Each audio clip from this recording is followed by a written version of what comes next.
안녕하세요. 오늘은 나타지마 동강새라는 영화에 대해서 이야기를 해보겠습니다. 원시천준이 큰 능력이 담긴 혼을 영주와 마환으로 분리합니다. 영주는 환생하면 인간을 돕고 마환이라는 구슬은 세상을 위협하는 존재가 되어 3년 뒤 벼락을 내려 마환을 소멸시키기로 합니다.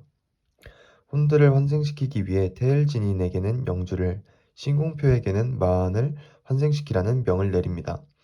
명을 받은 태은진이는 영주를 이정부부의 아들에게 환생시켜야 하는데 신공표의 꾀에 넘어가 마완을 환생시키게 됩니다. 그리고 영주는 몰락용왕의 아들에게 환생됩니다. 마완이 나타가 태어나고 마을을 난장판으로 만들자 테일진이는 나타를 죽이려 하지만 이정부부는 이를 막고 나타에게 나타가 영주의 환생이라 속여 그를 사랑으로 키우게 됩니다. 시간이 흐르고 나타와 영주인 오병이 만나 우연히 친구가 되었습니다. 그 이후 나타는 오병을 생일 파티에 초대를 하게 됩니다. 생일 파티 전날 나타는 모든 사실을 알게 되고 그의 힘을 제어하고 있었던 경곤을 풉니다.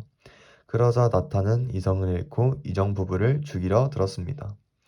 오병이 이를 구하고 마을 사람들에게 자신이 잘못된 방법으로 환생되었다는 것이 알려지게 되자 신공표는 오병을 꾀하여 마을 사람들을 몰살시키려고 합니다. 가출했던 나타는 부모님께 감사한 마음이 들었는지 마을에 다시 나타나 마을 모두를 구합니다. 그 후 나타가 벼락을 맞고 죽을 위기에 처합니다.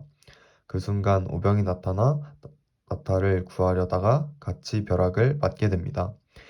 그 순간 태을진인이 나타와 오병의 혼을 구하고 마을 사람들은 두 사람에게 감사를 표하며 영화는 마무리됩니다.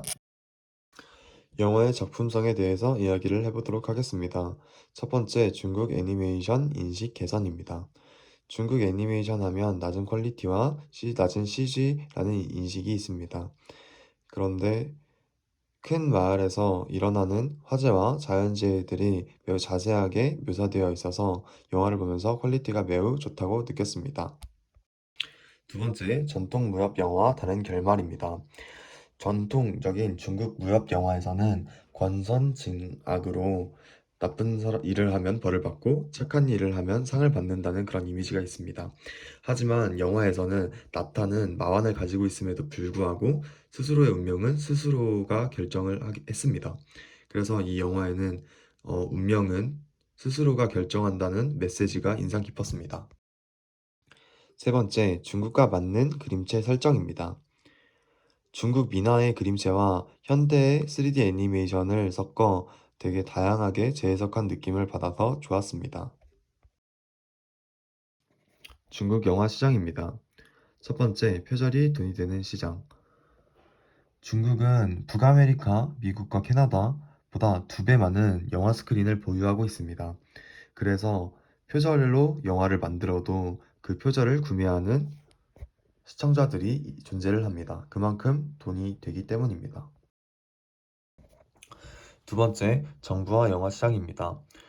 중국은 일단 사회주의 체제인데요. 사회주의 체제에서는 표현의 자유가 없이 검열을 통해서 영화 상영의 유무를 결정합니다.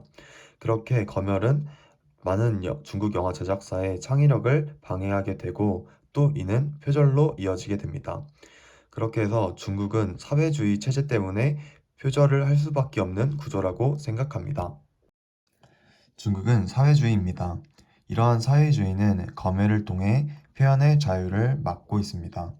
그리고 이러한 표현의 자유는 많은 영화사와 다양한 직종의 사람들의 창의력을 방해를 합니다. 그리고 이는 또 표절로 이어지게 되죠.